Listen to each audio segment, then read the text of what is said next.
I'm Mr. James from Charm City Karate. Welcome to our Tactical Kenpo series. This video is on awareness. Awareness is the #1 key to self-defense. I say that because awareness is the thing that is going to allow you to avoid having to fight. I've been teaching and studying martial arts for self-defense for over 20 years. And I got to tell you that being able to avoid a fight is the best path. If you read Sun Tzu, you read the Book of Five Rings, you're going to see that top martial artists, top soldiers, top warriors have been preaching the same thing since the dawn of time. Not having to fight is the key, because as soon as you engage, you really don't know how things are going to go. You think you're going to win, but you don't know. So being able to avoid the fight's the key. The only way to really be able to avoid the fight is to be aware of what's going on around you, be aware of how you're presenting yourself, and use that to control what's going on. So if you have to hit somebody, you screwed up. You want to use your awareness to stay out of fights. Think about it like this. If you're in a car and you're driving along and your airbag goes off, or your seatbelt keeps you from hitting the dashboard and the windshield, you screwed up, and you know you did. Okay? It doesn't matter if somebody ran a red light and they hit you, whatever. You weren't paying enough attention. Maybe you're fiddling with the radio, whatever, okay? Somebody screwed up. What you want to do is you want to use your steering wheel and your brakes, your gas pedal, to keep you out of that accident. It's the same thing with martial arts. You want to use your awareness, your footwork, to not have to be in a fight in the first place. You don't want to have to use your elbows and your heel palms and your triangle chokes and all that other stuff, okay? You never really want to have to take a gun away from a guy. That's bad, okay? You want to be able to use your awareness and avoid all of that in the first place, all right? Now, I'm not saying you don't want to have those fighting skills. You've got to know how to fight if it should come down to it. But what I'm saying is that people overlook the awareness skills. You really need those, and you want to use those first, okay? All right. No matter what martial art you're doing, I highly recommend that at some point you go out and you take a quality adrenal stress course. Those classes are going to get you pumped up the same way you're going to get pumped up in a real fight. You might look at them and you think, oh, those guys are wearing big fluffy suits, ha ha ha.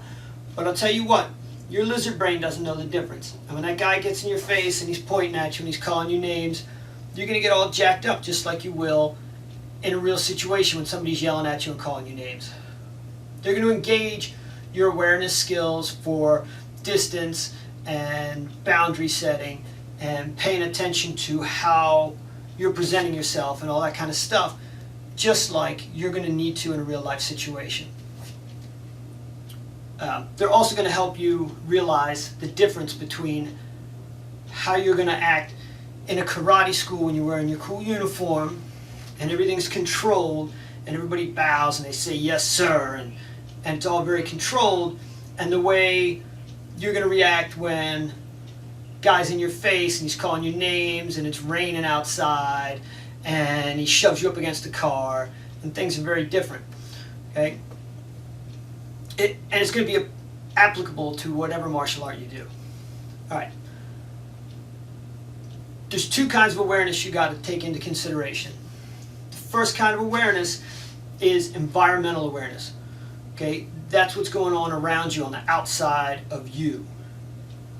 Second kind of awareness is self-awareness. All right, that's what's going on the inside of you and how you're presenting yourself. All right, we're going to get into the whole self-awareness thing in the next video. That one can take up a whole lot. Right now we're going to stick to environmental awareness. So what you got to think about is all the stuff going on around you that can affect you.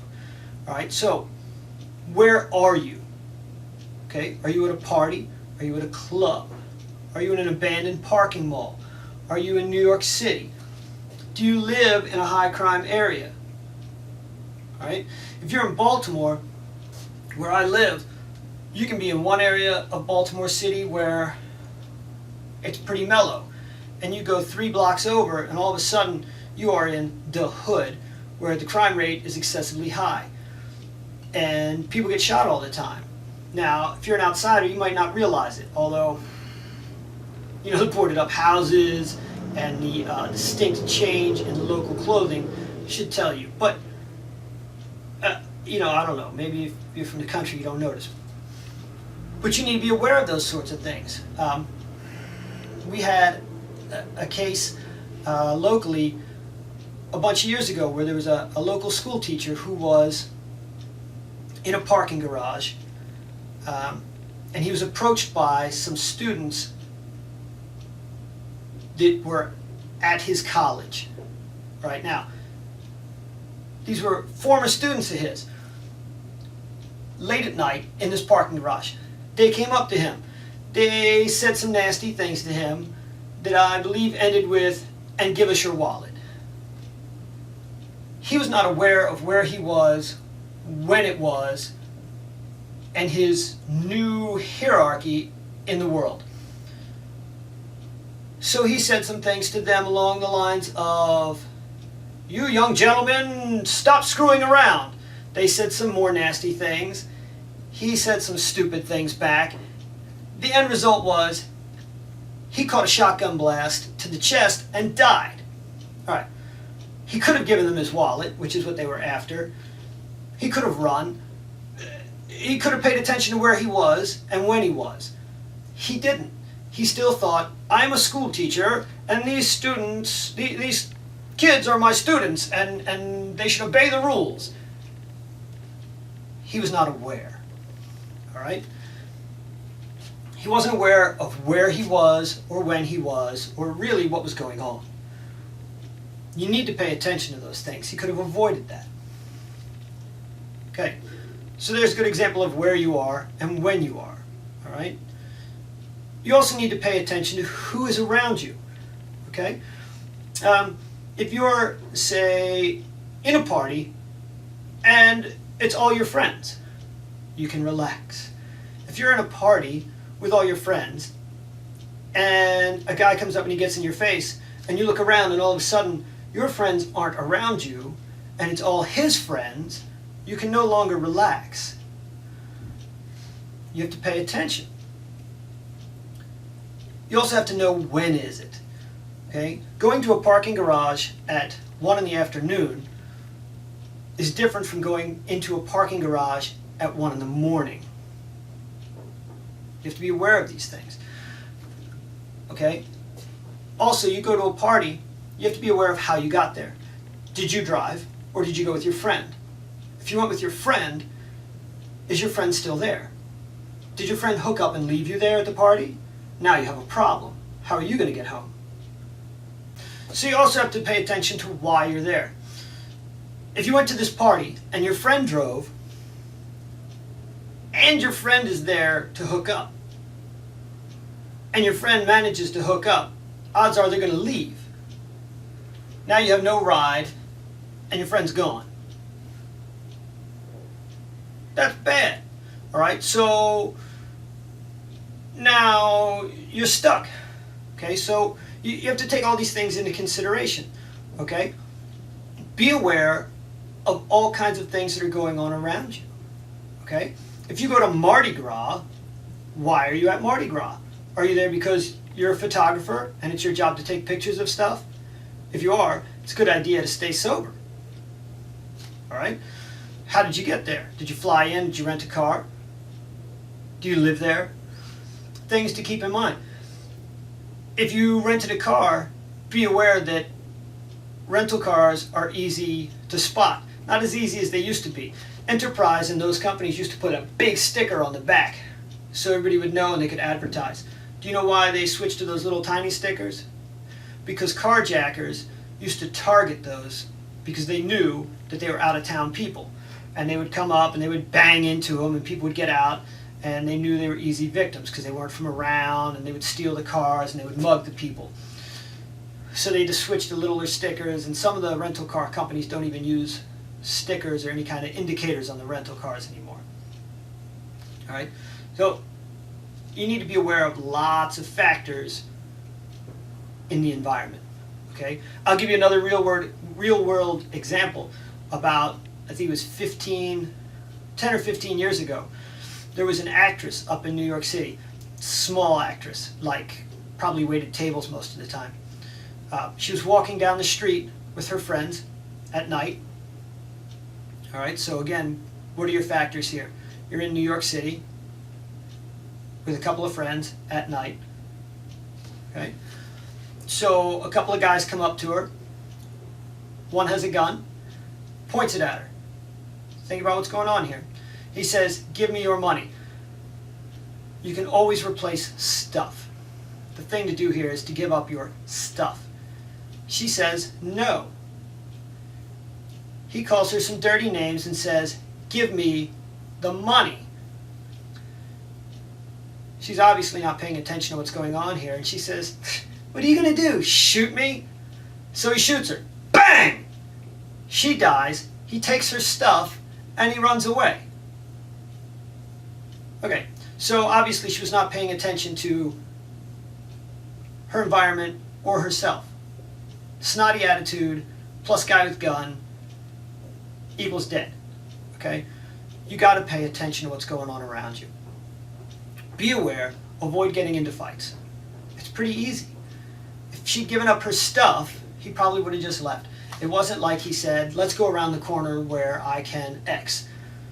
He said, "Give me your stuff." All right, pretty explanatory.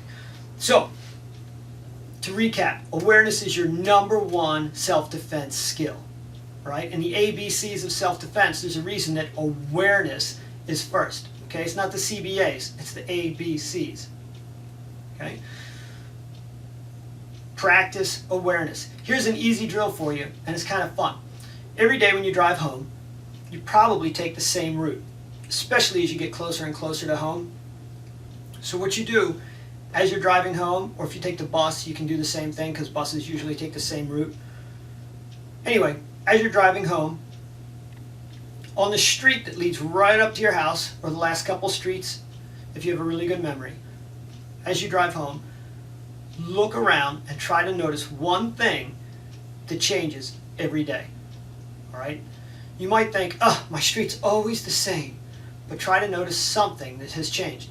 Maybe your neighbor who always parks in the driveway is parked on the street today. Maybe the lady across the street that always has the blinds drawn has them open today. Maybe somebody down the street that has a blue car got a red car. It doesn't matter. Try to pick out one thing every day that has changed on your street. What this will do for you is eventually you're constantly picking out new things will help you to start to wake your mind up, and you'll start to constantly notice new things, and you'll pick up new stuff all the time. The reason is because your brain starts to, when you don't do drills like this, your brain starts to fill in details that it sees all the time. After it's used to seeing your house all the time, your brain doesn't look at your house and see it every day. What it does is it goes, "That's my house," and it moves on. When it sees trees that you're used to seeing every day, it doesn't look at the trees. It kind of like puts in "tree" and moves on. All right? You start doing this drill and your brain will start seeking them out and actually categorizing tree again and looking at the trees, looking at the houses. And you'll notice stuff that's important to you again. All right? Try it out. Let me know what you think. If you have any questions, feel free to contact us. I'm Mr. James at Charm City Karate. This is Tactical Kenpo Awareness video number 1. Thanks. Have a great day.